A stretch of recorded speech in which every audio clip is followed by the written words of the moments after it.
Professor Nilofar Khan, vice chancellor Kashmir university, mister Lomun Sung, founder Aloha, Kiran Motwani, international director Aloha, mister Mubassir Wafai, director Aloha JNK, सभागार में उपस्थित जम्मू कश्मीर प्रशासन के हमारे वरिष्ठ अधिकारी, अवार्ड से सम्मानित होने वाले सभी बच्चे,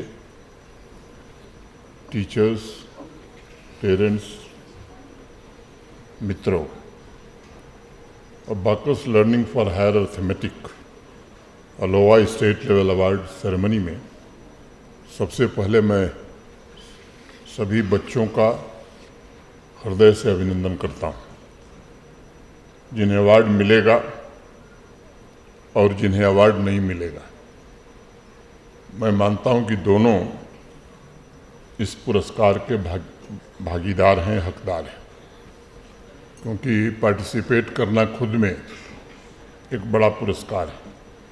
मुझे बताया गया है कि 2 अक्टूबर को स्टेट लेवल कॉम्पिटिटिव एग्ज़ाम में 5 वर्ष से 15 वर्ष के बीच के 1500 बच्चों ने पार्टिसिपेट किया और 5 मिनट के अंदर 70 से लेकर 100 अर्थमेटिक ऑपरेशंस उन्हें हल करने को दिए गए।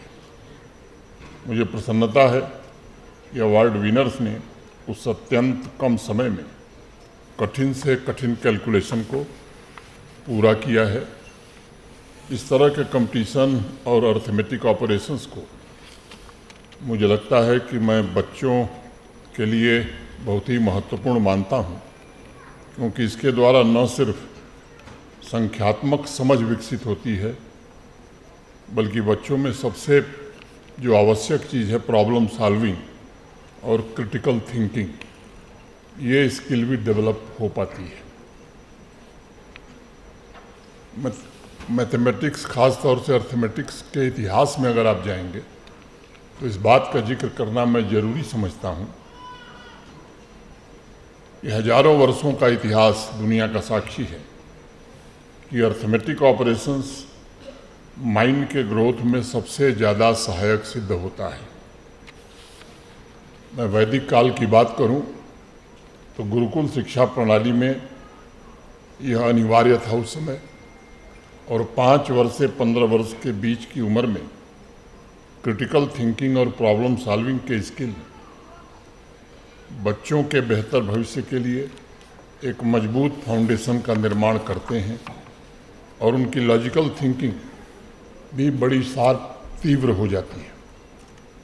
अगर कोई ये प्रश्न उठाए कि जो बच्चे नियमित अर्थमेटिक ऑपरेशंस में भाग लेते हैं उनमें और ऐसे बच्चे जो नियमित रूप से इसमें भाग नहीं लेते हैं, उनके बीच डिफरेंस क्या होगा, अंतर क्या होगा,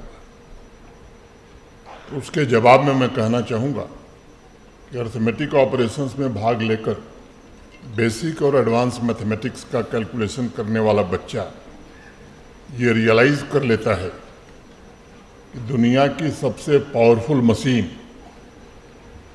सबसे पावरफुल मैकेनिज्म वो मनुष्य का दिमाग है, माइंड है, और वह माइंड, इसमें असीमित क्षमता है। असीमित पावर को धीरे धीरे वो इस्तेमाल करना सीखता है। जो बच्चा सबसे तेज एडिशन, सब्ट्रैक्शन, मल्टीप्लिकेशन, डिवीज़न कर लेता है, वो एडवांस तर्क पहेलियों को चुटकी बजाते हुए हल कर देता है। उसके भीतर एक नया आत्मविश्वास पैदा होता है और उसे लाइफ स्किल सीखने में बहुत ही आसानी होती है। उसमें डिसीजन मेकिंग और भविष्य में नेतृत्व करने की क्षमता भी विकसित होती है। आज मैं यहाँ उपस्थित बच्चों से और टीचर से एक बात जानना चाहूँगा कि जीवन का सबसे बड़ा चमत्कार आप क्या मानते हैं? निजी तौर पर मैं मानता हूँ कि ह्यूमन माइंड ये जीवन का सबसे बड़ा चमत्कार है। और ये जोड़ना चाहूँगा मैं कि मानव सभ्यता के विकास से लेकर आज तक इससे मूल्यवान कोई भी डिवाइस अभी तक विकसित नहीं हुई। 15 साल पहले यानी 2010 में गूगल ने एक व्यापक एक्सरसाइज शुरू की। दुनिया में जितनी भी लाइब्रेरीज हैं, उन लाइब्रेरीज में कितनी किताबें हैं, उनकी काउंटिंग गिनती शुरू किया और ISBN नंबर का सहारा भी लिया गया। गूगल कंपनी ने उस रिपोर्ट में कहा कि पूरी दुनिया में, पूरे वर्ल्ड में 13 करोड़ के आसपास यूनिक किताबें हैं। उन्होंने जो डुप्लीकेट थी किताबें उनको नहीं गिना, क्योंकि एक किताब की बहुत सारी प्रतियां होती हैं। उन्होंने अपनी गणना सिर्फ यूनिक किताबों तक ही सीमित रखी। अनेक साइंटिस्ट्स का कहना है कि पूरी दुनिया में मौजूद उन 13 करोड़ किताबों का ज्ञान एक मनुष्य के मस्तिष्क में, उसके ब्रेन में समा सकता है। और यह बात कुछ लोगों को अविश्वसनीय लगती होगी, लेकिन ये सच्चाई है कि अगर कोई व्यक्ति अपने माइंड का पूरा इस्तेमाल करना सीख ले तो दुनिया की सारी लाइब्रेरी और उसका ज्ञान उसके माइंड में आ सकता है। और इसलिए निजी तौर पर मैं माइंड को जीवन का सबसे बड़ा चमत्कार मानता हूँ। और माइंड के ग्रोथ में सहयोग भी दे, ताकि बच्चे माइंड की ताकत को सही मायने में रियलाइज कर सकें। अर्थमेटिक ऑपरेशंस में जो बच्चे माहिर हैं, एक्सपर्ट हैं, उनको एक और तथ्य जानने की ज़रूरत है कि वैदिक मैथमेटिक्स सिस्टम अगर न होता दुनिया में, तो दुनिया में अर्थमेटिक ऑपरेशंस का अस्तित्व ही नहीं होता। आपको ये समझने की आवश्यकता है कि अर्थमेटिक ऑपरेशन सिर्फ नंबर का गेम नहीं है। यह सिर्फ एडिशन, सब्ट्रैक्शन, डिवीज़न और मल्टीप्लिकेशन नहीं है। ये एक आर्ट है, एक साइंस है, ये एक फिलॉसफी है। और इसलिए मैं मैथ को नंबर्स के बियॉन्ड भी देखता हूँ। मैं उसमें एक बेहतर फ्यूचर देखता हूँ और इसलिए मेरा अतीत पर भी पूरी तरह मेरी दृष्टि रहती है। अगर हमारे जो पूर्वज हैं वैदिक काल में, अनेक ऋषि, बाद के वर्षों में आर्यभट्ट और ब्रह्मगुप्त, ये दो नाम मुझे लगता है कि जिसको भी अर्थमेटिक या मैथमेटिक्स जाननी है, उनको ये दो नाम जानना बड़ा जरूरी है। अगर आर्यभट्ट और ब्रह्मगुप्त नहीं होते तो शायद अर्थमेटिक ऑपरेशन संभव न हुआ होता। सिर्फ अर्थमेटिक ऑपरेशंस नहीं, बल्कि सभ्यता का विकास, साइंस का विकास और आर्टिफिशियल इंटेलिजेंस का विकास भी इतनी तेजी से न हो पाता। अनेक साइंटिस्ट का मानना है कि अगर 5वीं शताब्दी में, 5th सेंचुरी में आर्यभट्ट ने मैथमेटिक्स का योगदान न दिया होता, विशेष रूप से उन्होंने शून्य माने जीरो का कॉन्सेप्ट, प्लेस वैल्यू सिस्टम पर अगर काम न किया होता, तो वैश्विक सभ्यता माने पूरी दुनिया को साइंस विकसित करने में पता नहीं कितना और समय लगता। और पूरी दुनिया की जो ग्रोथ का टाइमलाइन है, शायद कुछ और हुआ होता। दुनिया सदियों पीछे हो जाती। आर्यभट्ट के सिद्धांत ने डेवलपमेंट की नींव रखी पूरी दुनिया की। और मैथमेटिक्स के विकास को सबसे ज़्यादा अगर किसी ने प्रभावित किया तो उन्हीं ने किया। बाद में चल करके मॉडर्न कंप्यूटिंग और आर्टिफिशियल इंटेलिजेंस के लिए जो महत्वपूर्ण एल्गोरिदम है, वही आधार बना। आर्यभट्ट के 300 साल बाद ब्रह्मगुप्त का जन्म 7th सेंचुरी में हुआ। उन्होंने मैथमेटिक्स में अभूतपूर्व योगदान दिया और विशेष रूप से जीरो को एक संख्या, एक नंबर के रूप में औपचारिक रूप दे करके पूरी दुनिया में एक नई क्रांति को जन्म दिया। उन्होंने अर्थमेटिक ऑपरेशंस के लिए अनेक नियम बनाए, एल्जेब्रा का इन्वेंशन उन्होंने किया और सभ्यता के विकास को भी नई गति दी। मैं उपस्थित यहाँ सभी बच्चों और टीचर से एक बात जानना चाहूँगा। आप में से कितने लोगों ने, शायद किसी ने, ब्रह्म स्फुट सिद्धांत के बारे में सुना या पढ़ा होगा। ब्रह्म स्फुट सिद्धांत ब्रह्मगुप्त की जीवन भर की मेहनत है, जिसने नंबर सिस्टम तथा अलजेब्रिक कॉन्सेप्ट केवल तैयार नहीं किया, दुनिया को दिया, और जिसकी वजह से ही अर्थमेटिक ऑपरेशंस आज संभव हो सके हैं।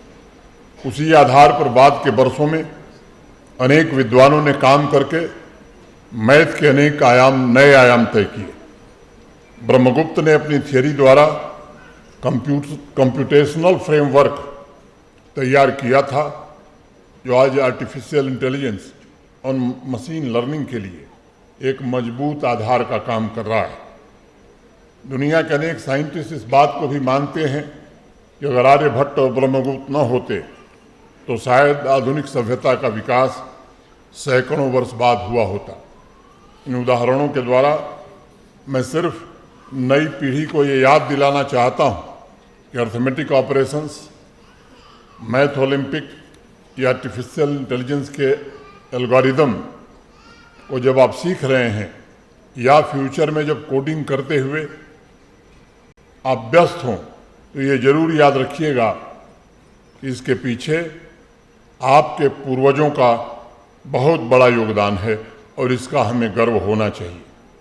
हमें उनसे प्रेरणा लेनी चाहिए ताकि हम डेटा साइंस, आर्टिफिशियल इंटेलिजेंस के नए रिसर्च, इंजीनियरिंग और साइंस के अनेक सेक्टर्स में और बेहतर परफॉर्म कर सकें।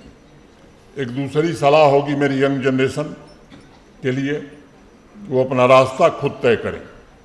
अनप्रेडिक्टेबल दुनिया में लीक पर चल करके कुछ भी नया नहीं इन्वेंट किया जा सकता है। ये सीखने की जो आपकी यात्रा है, ये निश्चित रूप से एडवेंचरस होनी चाहिए और आत्मविश्वास से, पूरी कॉन्फिडेंस से भरी होनी चाहिए। एक पुरानी कहानी है। एक 6 साल की छोटी सी बच्ची थी। उसे एक दिन स्कूल में कोई किताब पढ़ने को दिया गया। थोड़ी देर बाद उसने किताब बंद कर दिया। उसने पेंसिल लेकर कागज पर एक ड्राइंग बनाना शुरू कर दिया था। जो टीचर उस बच्ची को पढ़ा रहे थे, उन्होंने पूछा कि ये क्या बना रही हो? उस बच्ची ने कहा कि मैं ईश्वर को, अल्लाह को बना रही हूँ। टीचर ने कहा, लेकिन आज तक तो दुनिया में किसी ने ईश्वर को या अल्लाह को देखा ही नहीं, फिर तुम कैसे उनका चित्र बना रही? तब उस बच्ची ने टीचर की आंखों में देखते हुए बड़े कॉन्फिडेंस से जवाब दिया कि 2 मिनट इंतजार करिए, पूरी दुनिया को पता चल जाएगा कि ईश्वर कहाँ है और अल्लाह कहाँ है। ये बात उस बच्ची ने इतने कॉन्फिडेंस से कहा कि मुझे 2 मिनट का और समय दे दो, जैसे ही मेरी ड्राइंग बन जाएगी वैसे ही दुनिया को पता लग जाएगा। और इसलिए मैं मानता हूँ कि 4 दीवारी और सिलेबस के सांचे से अलग हट करके स्वयं जो सीखने का माहौल पैदा करे, जो बच्चों में क्यूरियोसिटी, क्रिएटिविटी, इंडिविजुअलिटी का बीज बोए, वही असली शिक्षक है और वही असली टीचिंग है। सच्ची एजुकेशन वही है जो बच्चों में क्यूरियोसिटी पैदा कर सके, उनके भीतर की क्रिएटिविटी को निखरने का मौका दे सके और उनकी इंडिविजुअलिटी प्राप्त करने में सहायता कर सके। बाकी सिलेबस की चीज़ें तो सब लोग पढ़ा देते हैं, अपने आप भी बच्चे पढ़ सकते हैं, लेकिन ये जो 3 एलिमेंट्स हैं, इन्हें पाने के लिए क्लासरूम नहीं बल्कि साहस और इमेजिनेशन का आसमान चाहिए। अर्थमेटिक ऑपरेशंस बच्चों और टीचर्स दोनों को सिखाता है कि एजुकेशन का मतलब यह नहीं है कि आप माइंड को स्टोर हाउस बना दें। एजुकेशन का अर्थ है जो माइंड को जागृत कर सके, जो स्टूडेंट्स के अंदर क्यूरियोसिटी पैदा कर सके, जो उसके अंदर विश्वास नहीं बल्कि संदेह, डाउट पैदा कर सके, जो उसकी इंडिविजुअलिटी को उसे वापस लौटा दे और उसके अंदर यूनिक टैलेंट को निखरने का पूरा अवसर दे।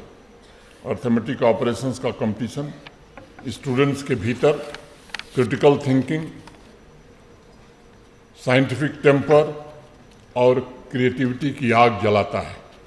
साथ ही वो टीचर्स के अंदर भी ये भाव पैदा करता है कि हम बच्चों को मात्र अव्वल आने की एजुकेशन नहीं दे रहे। ये सिर्फ किसी सर्टिफिकेट का मामला नहीं है, ये सिर्फ अवार्ड की बात नहीं है, ये राष्ट्र के भविष्य के निर्माण का मसला है। अभी हम सब जानते हैं कि भारत के वर्तमान प्रधानमंत्री श्रीमान नरेंद्र मोदी जी ने नेशनल एजुकेशन पॉलिसी 2020 के जरिए लंबे समय बाद हिंदुस्तान की पूरी एजुकेशन सिस्टम को रीडिफाइन करने का, उसे ट्रांसफॉर्म करने का अभूतपूर्व और साहसिक काम प्रारंभ किया है। उन्होंने सभी टीचर्स को एक बड़ी अपॉर्चुनिटी प्रदान की है।